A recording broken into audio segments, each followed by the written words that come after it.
ये कहानी शुरू होती है एक पुराने समय से, जब घने जंगलों के बीच एक छोटा सा गांव बसा हुआ था। गांव का नाम था नवगढ़। चारों तरफ हरे भरे पेड़, कल कल बहती नदी और खेतों में मेहनत करते किसान। देखने में गांव बेहद शांत और सुखी लगता था, मगर उसके ऊपर एक खौफनाक साया मंडराता रहता था, जंगल का शेर। वो शेर बहुत बड़ा और ताकतवर था। उसकी दहाड़ इतनी भयानक थी कि सुनकर ही औरतें बच्चे कांप जाते थे। गांव वाले कहते थे, ये शेर इंसानों का मांस छक चुका है, अब इसका लालच कभी खत्म नहीं होगा।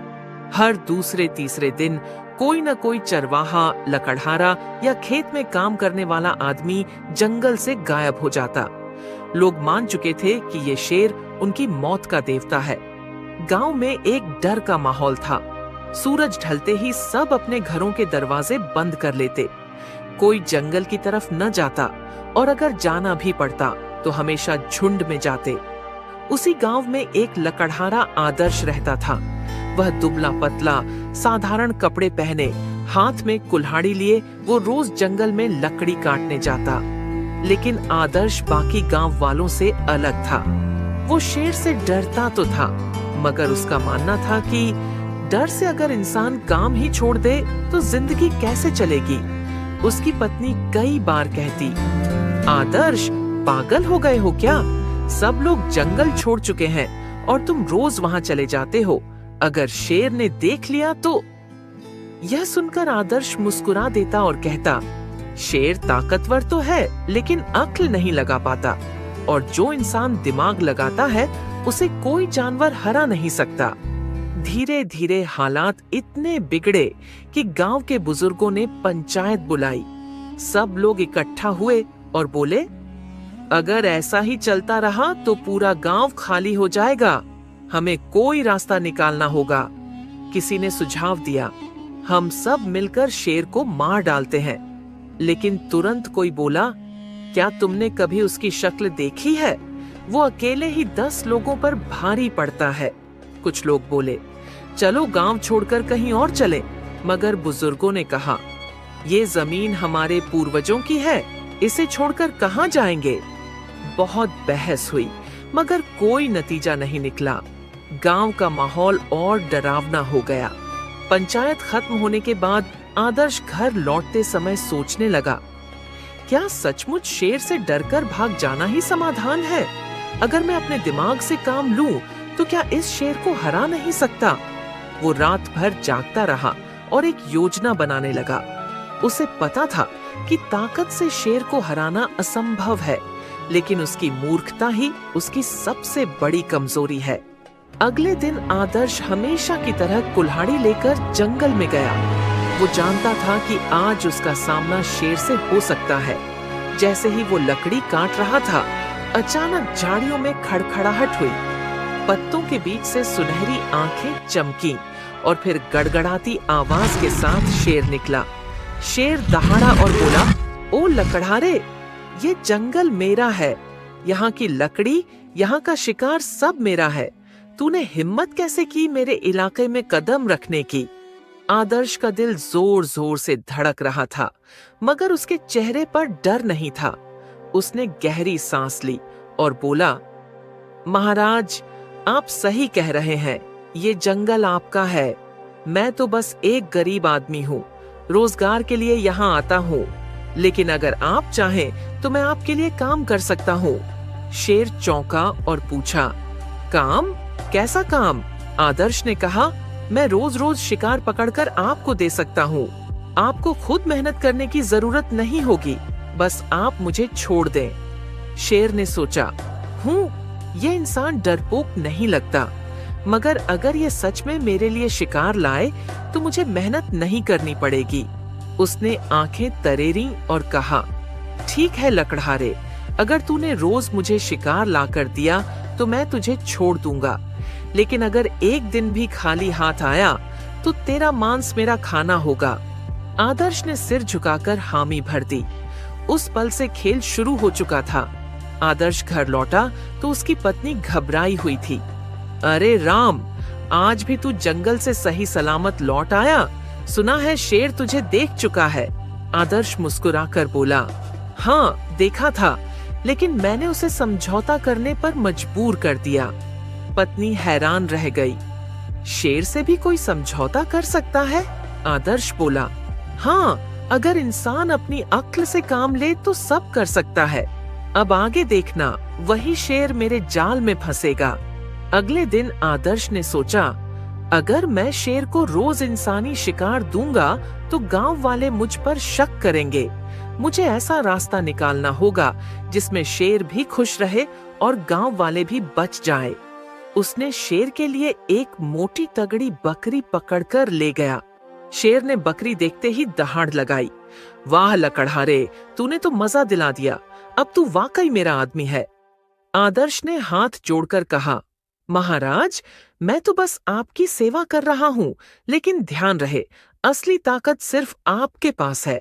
शेर गर्व से हंसा, सही कहा, जंगल का राजा मैं हूँ। तुझे मैं इसलिए छोड़ रहा हूँ क्योंकि तू मेरी सेवा करता है।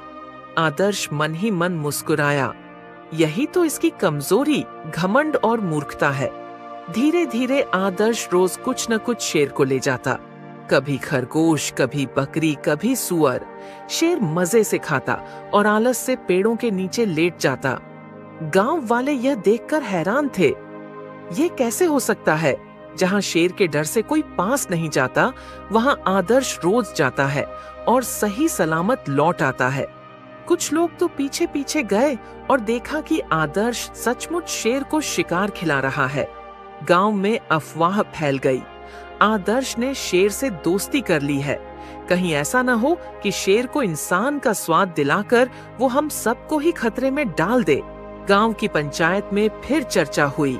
कुछ लोग बोले, आदर्श गद्दार है, वो शेर को ताकतवर बना रहा है। मगर कुछ समझदार बुजुर्ग बोले, नहीं, हमें जल्दीबाजी नहीं करनी चाहिए। हो सकता है आदर्श के मन में कोई चालाक योजना हो। एक शाम शेर आलस से डकार लेते हुए बोला, लकड़हारे, अब मैं इन छोटे मोटे जानवरों से ऊब गया हूँ। मुझे कुछ बड़ा चाहिए, कोई इंसान। आदर्श का दिल धक से रह गया, मगर उसने चेहरे पर डर नहीं आने दिया।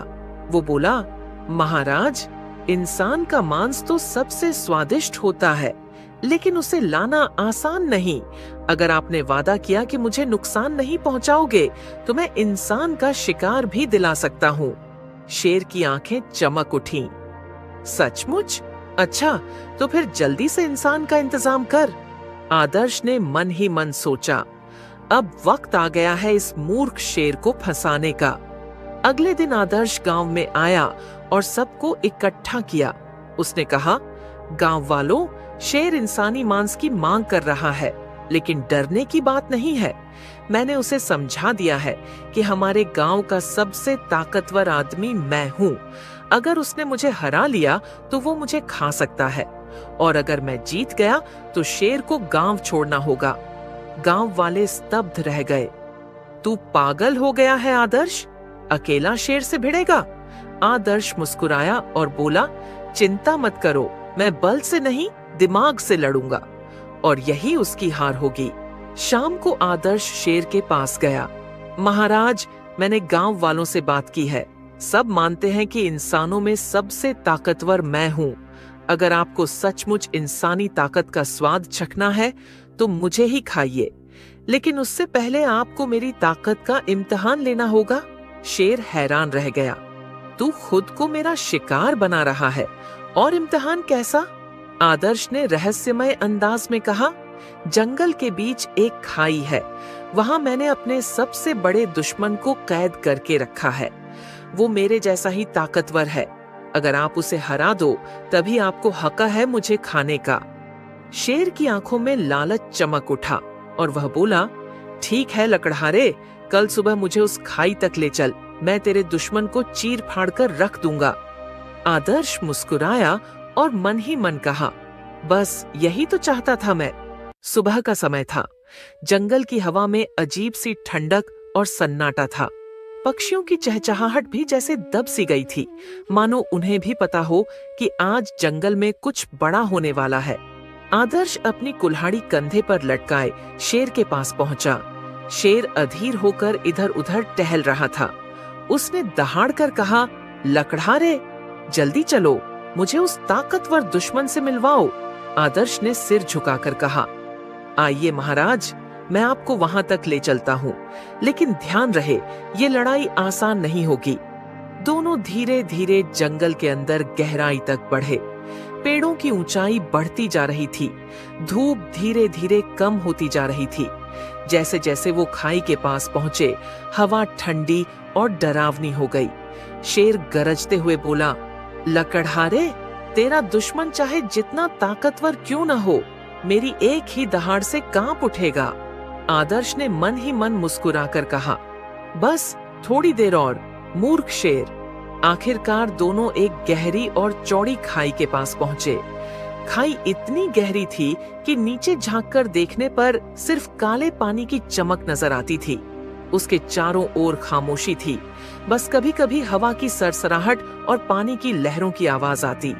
आदर्श खाई की ओर इशारा करके बोला, महाराज, यही है वो जगह, और नीचे पानी में है मेरा सबसे बड़ा दुश्मन, एक और शेर, उतना ही ताकतवर जितने आप। शेर ने हैरानी से नीचे झांका। पानी में उसे अपना ही प्रतिबिंब दिखाई दिया। उसकी सुनहरी आंखें, उसका विशाल शरीर और उसका खूंखार चेहरा। शेर दहाड़ा और बोला, आह, ये तो सचमुच शेर है, और लगता है ये भी मुझे ललकार रहा है। पानी की सतह पर लहरें उठी और उसका प्रतिबिंब हिलता डुलता दिखाई दिया। शेर गरज कर बोला, लकड़हारे, तेरा दुश्मन अब मेरा शिकार बनेगा, देखना मैं इसे चीर डालूंगा। आदर्श ने शांत स्वर में कहा, महाराज, अगर आपने इसे हरा दिया तो आप सच में जंगल के सबसे बड़े राजा कहलाएंगे, फिर आपको मुझे खाने का हक भी मिलेगा। शेर ने छाती फुलाई और दहाड़ते हुए कहा, हाँ, मैं साबित कर दूंगा कि जंगल में मेरा कोई मुकाबला नहीं। वो उछलने के लिए पीछे हटा। उसके पंजों से मिट्टी उड़ रही थी, आंखों में आग थी। आदर्श ने एक आखिरी बार मन ही मन प्रार्थना की, हे भगवान, मेरी इस चाल को सफल कर देना। अचानक शेर ने जोरदार दहाड़ लगाई और खाई में छलांग लगा दी। उसका विशाल शरीर हवा में लहराता हुआ सीधे पानी में गिरा। धड़ाम!